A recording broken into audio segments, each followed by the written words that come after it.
Welcome back to Vets for Vets. We just wanted to take the opportunity to let you know today we have a special guest coming on, Lance Corporal David Waterman. He is in the United States Marine Corps, active duty, and we got kind of a unique opportunity. He's on deployment right now in the field training, so the video that's coming, apologize for a little bit of technical difficulties. He did have a little bit of bad feed there that we did on internet connection, but we did get a good interview with him, so really looking forward to it. And so just sit back and enjoy the video and grab you a cup of joe and let's get started.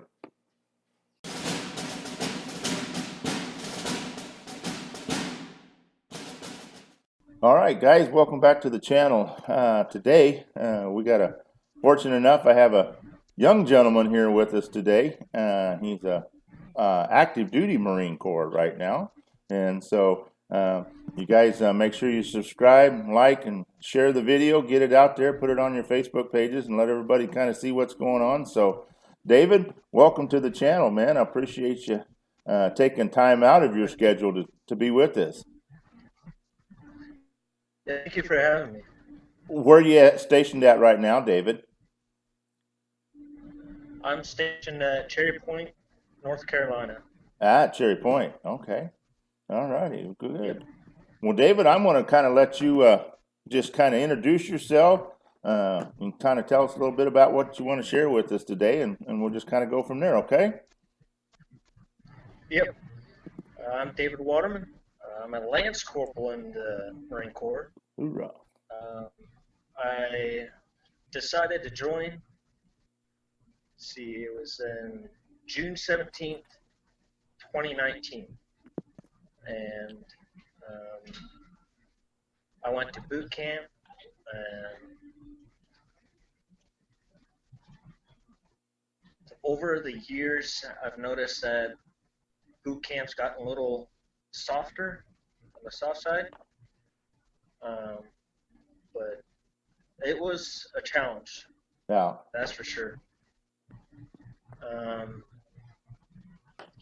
Then after I graduated, I came home and saw the family, and they were pretty happy. They were proud. Yeah. Then, unfortunately, I had to go back to California, where MCRD San Diego is, Mm-hmm. and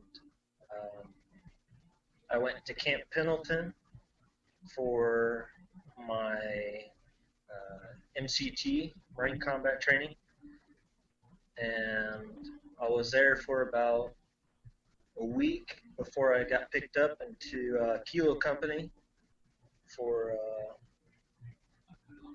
doing all that, and then it was monthly, and I got put on a bus and then drove for 3 hours to 29 Palms, Mm-hmm. to my MOS, which is my job, Mm-hmm. and my job is a 0631 network administrator.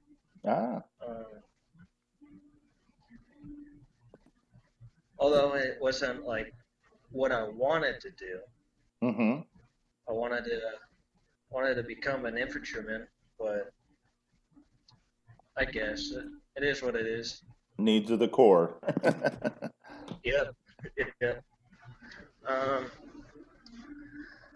Then I was there a little bit longer than I should have. I got orders to go to Oki, but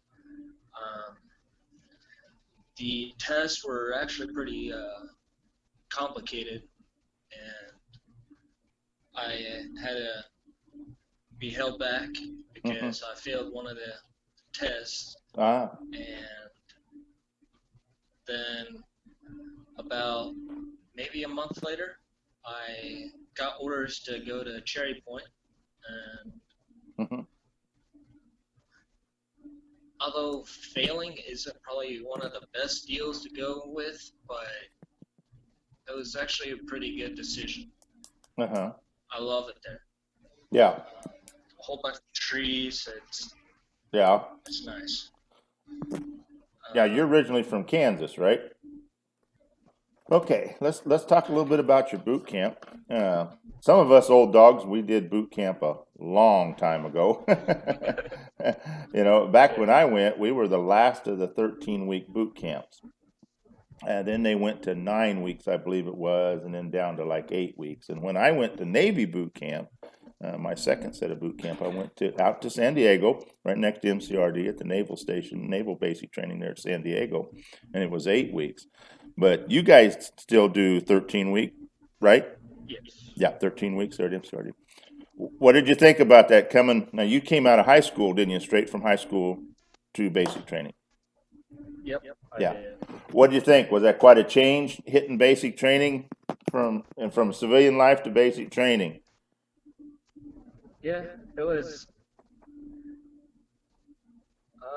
Well, just from like trying to break old habits that I Mm-hmm. had, um, and then there's this constant yelling that I wouldn't say I wasn't used to it. Mm-hmm. I was used to the yelling, um, but the spitting in the face, that that's something I wasn't That used getting to. up and close and personal, huh? Yeah. Yeah. Now, a lot of us, there's quite a few veterans out there. There's also fellow Marines and doing Marine Corps. Matter of fact, we got another gentleman that we're going to be interviewing sometime this week. He's Marine and then transferred over to the Army National Guard and retired this year from the Army National Guard in total service. I think 20 some years now. But what do you think of the Crucible? I mean, none of us that's never been through it can even come close to understanding it. Trust me, I know I haven't been through the Crucible, but I remember seeing the guys because our PT field was right next to MCRD, and so I remember seeing the Marine guys, and they come back from Crucible and they be forming up out there, and I mean, they look dead. I mean, I couldn't imagine. But I mean, we've all seen videos and movies and everything. But your personal experience, share a little bit about the Crucible. Um, I honestly liked it. Yeah. It was just constantly moving. It was like in a little bit of a combat Mm-hmm. environment, um, but it's just constant. And Mm-hmm. Yeah. for young men that went through the Crucible, who are like their mindset would want to be constantly moving, it'll be good for Yeah. them.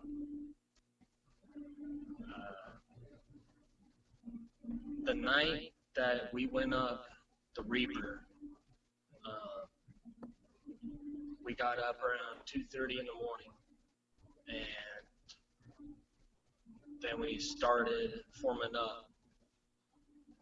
And I'm not sure if I was nervous, but I felt like a little pinch, like where my heart was, Yeah. and I brought it up to my senior drill instructor, and he took me to where some young men for the corpsman. Mm-hmm. Uh, I explained it to him, of course, in third person. Yeah. This recruit Yep. is feeling anything, you know. Uh,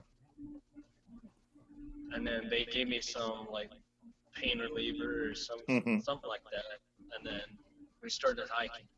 Yep. Um, Yep. there was a lot of hills, a lot of going up and down, Yeah. and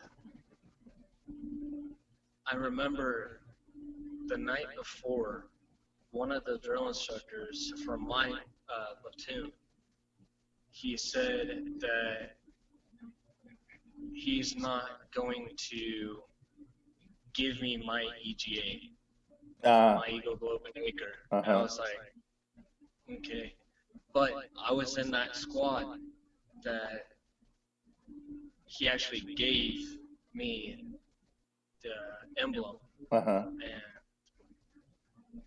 I think I didn't cry once I got it, Uh-huh. but it took me a little bit to start tearing up. Yeah. And on the way back down, it was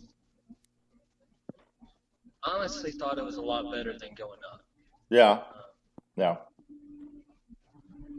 By the end of it, I have blisters on my feet, and my parents, my sister, they can all confirm that it was pretty nasty. Yeah. Yeah. Yeah, getting your globe and anchor, Eagle globe and anchor. That's a true accomplishment. And a lot of people don't understand the tradition behind the Crucible or behind the globe and anchor. I think the Marine Corps. I mean, all branches of service have a tradition, but I think the Marine Corps has done very well of holding on to uh, that tradition that all the way that Chester Pulley started. And it's one of those things that unless you experience it and are there and did it and say I've done it, you can't really explain it to somebody that hasn't done it before. But it's a great deal, and you have a wonderful reason to be proud. I mean, and emotional because it's that's 13 weeks of completion, knowing that you've passed and you've been recognized by your drill instructors and recognized by the Marine Corps. Now you are a Marine. You're not a recruit anymore. You are a Marine, and it's a real accomplishment. And there's a lot of people out there that's never served and will never understand that accomplishment. And it's something you'll never, as you'll never forget the rest of your life. I went to basic training back in 1980, 81, and I was 17 years old. Matter of fact, I signed up on my 17th birthday and left 2 days later. To basic training.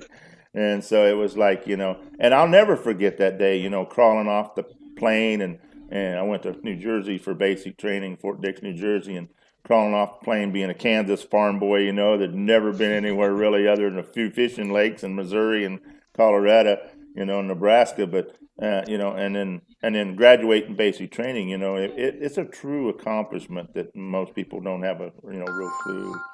But so you can take pride in it, and it is an emotional situation. There's a lot of emotion tied up, from 13 weeks of getting through everything, Hell Week and everything else you're getting through, and water survival training and all the other things that goes along with it, and just learning attention to detail and becoming integrated into not individuals but as a unit or a platoon or a squad.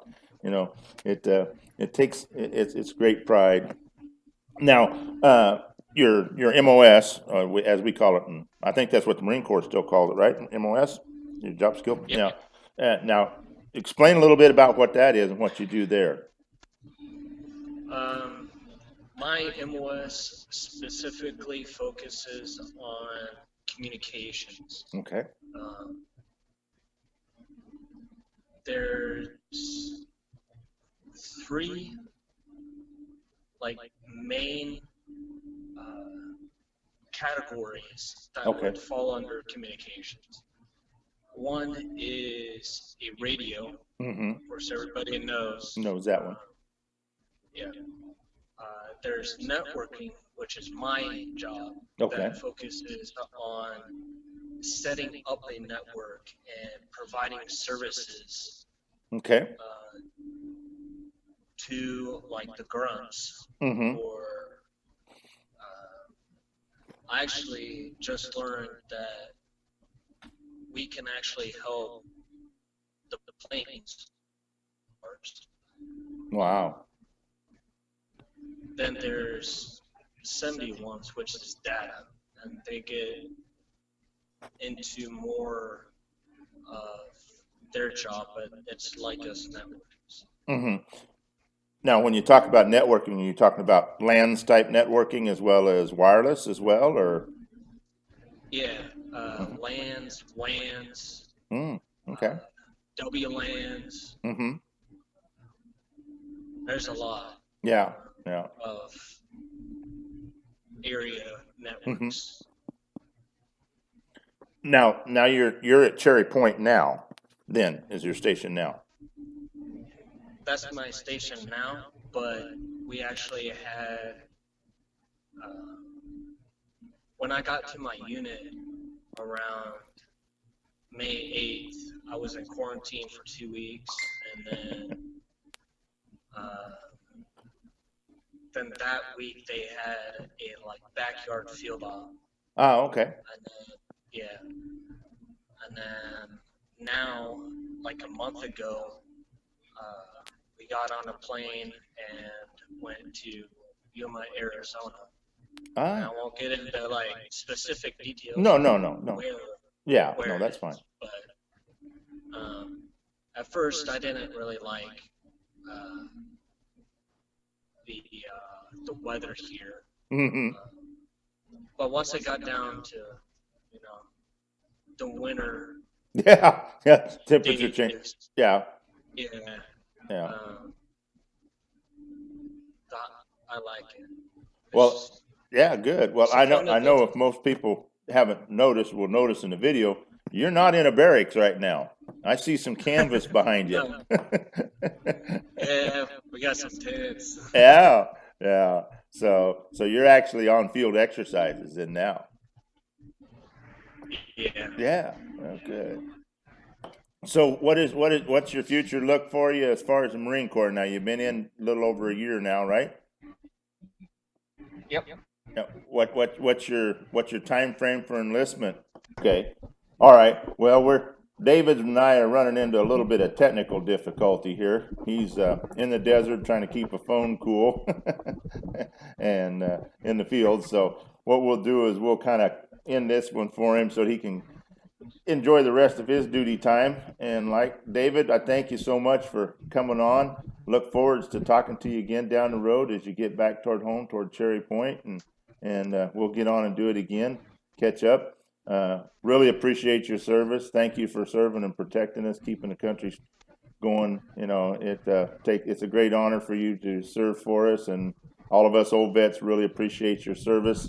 And I know sometimes we don't get the recognition that we'd like to have, but you have all of our support, and I salute you and thank you for everything that you're doing there for us, and be safe, and we'll get you on again. And sorry we had a little bit of technical difficulty on the end, but David, it was definitely good getting a chance to visit with you, and we'll do it again, okay? All right. Thank you so much. You bet, David. We'll talk to you then a little bit later, all right? All right. Thanks.